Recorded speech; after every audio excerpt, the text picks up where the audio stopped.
লোকসভার পর বিধানসভা উপনির্বাচনেও বিজেপির ধাক্কা। গেরুয়া শিবিরের হাতে থাকা 3টি কেন্দ্রই তৃণমূল কংগ্রেস দখলে নিয়ে নিল। মানিকতলায় শহুরে ভোটেও ফিরল তৃণমূল কংগ্রেসের বাক্সেই। রাজ্যের 4 কেন্দ্রেই সবুজ ঝড়। ধাক্কাধাক্কির মধ্যে কাজ বলবো, আলাদা সময় দেবো, কাজ বুঝিয়ে দেবো। আপনি এখন সার্টিফিকেট নিতে যাবেন? মানিকতলাবাসীকে কি বলবেন? মানিকতলা তো পুরো এখানে। আমি মাকে সকালবেলা আজকে বলেছিলাম যে মা 50-60 হাজার ভোট হয়ে যাবে। আমার মা না, আমি সকাল থেকে না, আমি 4-5 দিন ধরে বলছি। যেদিনকে ইলেকশন শেষ হয়েছে সেদিনকে বলেছি। আমার মা বলেছে তুই শুধু স্বপ্ন দেখার কথা বলো। আমি বললাম স্বপ্ন তো দেখি, তাই জন্যই সত্যি হবার আশাটা রাখি। 62,000 বারবার কমিয়ে দিও না, 2,500 ভোট।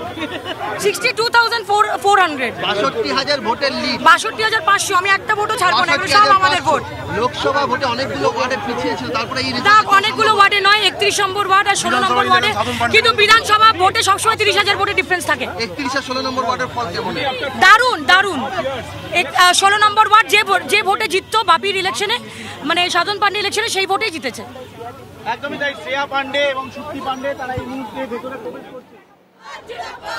উপনির্বাচনের এই ফলাফল, সে ফলাফলেও তৃণমূল কংগ্রেসের জয় জয়কার। আমার সহকর্মী প্রদীপ্ত এই মুহূর্তে আমার সঙ্গে রয়েছেন সরাসরি। প্রদীপ্ত, লোকসভা নির্বাচনের ফল ঘোষণার 40 দিনের মাথায় উপনির্বাচনের ফল ঘোষণা এবং সেখানে তৃণমূল কংগ্রেসের জয় জয়কার। শুধু জয় জয়কার সেখানে আমি বলবো যে মানিকতলা যে শহুরে ভোটার, সেই বিষয়টা নিয়েও একটা কনফিউশন তাদের মধ্যে ছিল যে আবাসনের ভোট, শহুরে ভোট ব্যাংক, সেখানে তৃণমূল কংগ্রেস থেকে মুখ ফিরিয়েছে।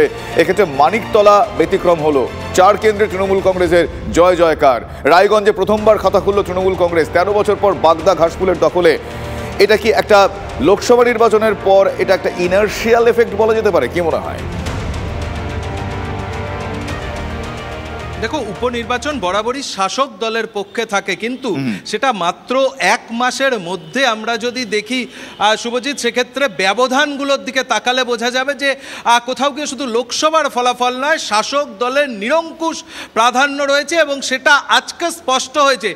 এই মানিকতলা কেন্দ্রেই তৃণমূল প্রার্থী সুদীপ বন্দ্যোপাধ্যায় তিনি এগিয়েছিলেন 3,375টি ভোটে। সেখানে এবার শক্তি পান্ডের জয়ের ব্যবধান 62,312।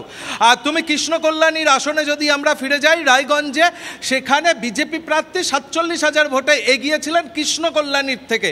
আর সেই কৃষ্ণকল্যাণী যখন বিধায়ক হিসাবে উপনির্বাচনে জিতছেন তখন ব্যবধানটা 50,000-এ পৌঁছে গিয়েছে। বাগদাতে 20,000-এর বেশি ব্যবধানে শান্তনু ঠাকুর ওখানে লিড করেছিলেন। আর সেই জায়গাতেই শান্তনু ঠাকুরের ঘনিষ্ঠ প্রার্থী বিজেপির বিনয় বিশ্বাস পরাজিত হচ্ছেন 33,000-এর বেশি ব্যবধানে। মুকুটমণি অধিকারীর ক্ষেত্রেও তিনি 37,000-এ পিছিয়েছিলেন, অথচ বিধানসভায় সেটা তিনি ব্যবধান বাড়িয়ে 38,000-এ নিয়ে গেলেন। অর্থাৎ কোথাও গিয়ে এই ব্যবধানগুলি স্পষ্টত বলে দিচ্ছে যে এই রাজ্যের ক্ষেত্রে অন্তত এখনো পর্যন্ত যা অবস্থা দেখা যাচ্ছে তাতে তৃণমূল কংগ্রেসের শেকড়টা অনেকটা গভীরে রয়েছে। এবং ঠিক এই জায়গা থেকে প্রদীপ্ত মনে হচ্ছে বা জিজ্ঞেস করতে ইচ্ছা করছে যে তুমি যেরকম বললে যে শাসক দলের জয় জয়কার, সেটা তৃণমূল কংগ্রেসের একচ্ছত্র আধিপত্য এক্ষেত্রে, তাহলে কি সাম্প্রতিকতম যে ঘটনাগুলোতে বারবার শাসক দলের মুখ পুড়েছে অস্বস্তিতে, দুর্নীতি হোক বা সাম্প্রতিকতম যাবতীয় ঘটনা, তাহলে সেইগুলো এই ভোটে, বিশেষ করে এই বিধানসভার উপনির্বাচনে খুব একটা দাগ কাটলো না, প্রভাব ফেললো না? দেখো, ফলাফল অন্তত সে কথা বলছে। যদিও বিরোধীরা যে অভিযোগ করছে, আজও সকাল থেকে যখন কথা হচ্ছিল বিজেপির প্রার্থীদের সঙ্গে, বামেদের প্রার্থীদের সঙ্গে, তাদের বক্তব্য এই নির্বাচনটা নির্বাচনই হয়নি, প্রহসনে পরিণত হয়েছিল। এখানে শাসক দল তাদের একচ্ছত্র আধিপত্য বিস্তার করার জন্য একদম ভোটের দিন সকাল থেকে লাগাম ছাড়া ভাবে তারা ছাপ্পা করেছে, প্রক্সি ভোট করেছে, এই অভিযোগ বিরোধীরা করছিল। এবং সেই কারণেই তুমি যে কথা বললে যে এই সাম্প্রতিক যে ঘটনার ঘনঘটা আমরা দেখেছি, তার কোনো প্রভাব এই নির্বাচনে পড়েনি।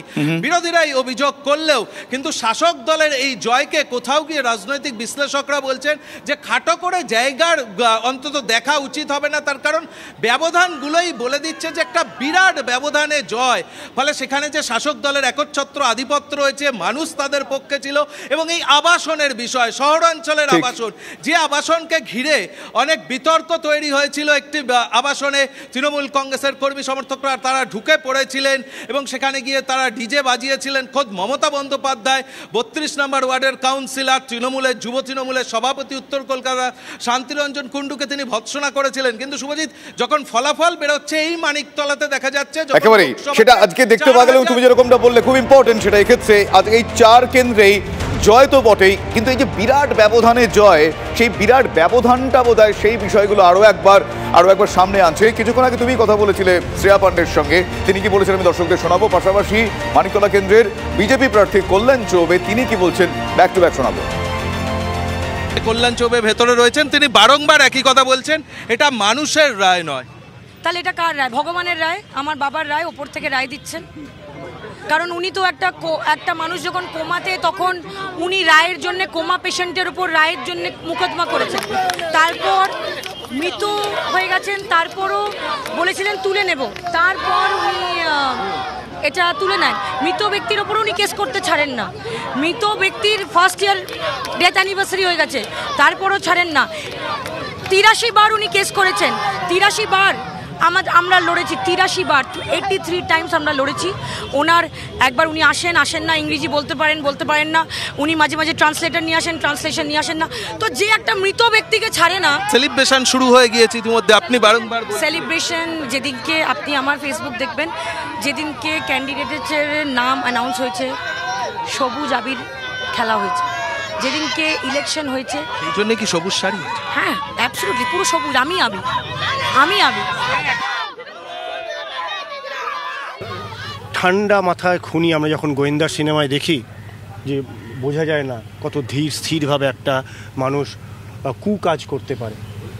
মানিকতলায় যেভাবে নির্বাচন হয়েছে, কোথাও বোম পড়েনি, কোথাও খুন হয়নি, যদিও আমার গাড়ি ভাঙা হয়েছে, আমারও আক্রমণ হয়েছে, কিন্তু সার্বিকভাবে মনে হয়েছে সব কিছু ঠিক। কিন্তু ভীষণ শান্ত। যখন কোনো কিছু অতি হয়, ভীষণ হয়, প্রচণ্ড হয়, তখন সন্দেহ আসে। মানিকতলার ভোট ভীষণ শান্তিপূর্ণভাবে ভোট হয়েছে, যার ফলে 95% ভোট একটা দল পেয়েছে, শাসক দল। এটা খুবই দুশ্চিন্তা, গণতন্ত্রের জন্য দুশ্চিন্তা। 95% লুট হয়েছে। যদি মামলা করি, হিন্দিতে কথা আছে গেহুঁকে সাথ ঘুন ভি পিস যাতা হ্যায়। যদি আমি মামলা করি, মামলাতে যদি আবার আটকে যায় বিধায়ক পরিষেবা, সেটা সাধারণ মানুষের অসুবিধা হবে, কষ্ট হবে। তো সাধারণ মানুষের কথা ভেবে আমি মামলা করব না। লোকসভা নির্বাচনের ফল প্রকাশের 40 দিনের মাথায় কিন্তু উপনির্বাচনের এই ফল প্রকাশ, সেখানে একচেটিয়া দাপট দেখতে পাওয়া যাচ্ছে তৃণমূল কংগ্রেসের। জয়ের মুকুট আবার ফিরে পেলেন মুকুটমণি অধিকারীও। রানাঘাট দক্ষিণ কেন্দ্রের কথা বলছি, সেখানে বিজেপির থেকে ছিনিয়ে নিল জয় তৃণমূল কংগ্রেস। 2019-এর লোকসভা ভোটে এই কেন্দ্রে দাপট ছিল বিজেপির। সদ্য সমাপ্ত লোকসভা নির্বাচনেও এই রানাঘাট দক্ষিণে এগিয়েছিলেন বিজেপি। দল পাল্টে তৃণমূল কংগ্রেসে যাওয়া মুকুটমণি অধিকারীর থেকে 36,936 ভোটে এগিয়েছিলেন বিজেপির জগন্নাথ সরকার। কিন্তু তারপরেও মুকুটমণি অধিকারীর ওপরই ভরসা রাখছে শাসক দল। এবার সেই ভরসার মর্যাদা রাখলেন মুকুটমণি অধিকারী। 38,000-এরও বেশি ভোটে জিতে বিধানসভায় ফিরলেন মুকুটমণি। আমরা তার বক্তব্য আপনাদের শোনাবো, পাশাপাশি বিজেপি প্রার্থীরও বক্তব্য শোনাবো।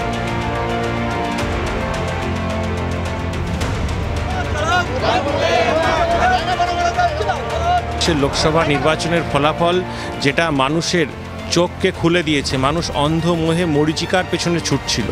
মানুষ মনে করেছিল যে সিএর মাধ্যমে নাগরিকত্ব পাবে উদ্বাস্তু রাজবংশী মতুয়া সম্প্রদায়ের মানুষ, হিন্দু উদ্বাস্তুরা।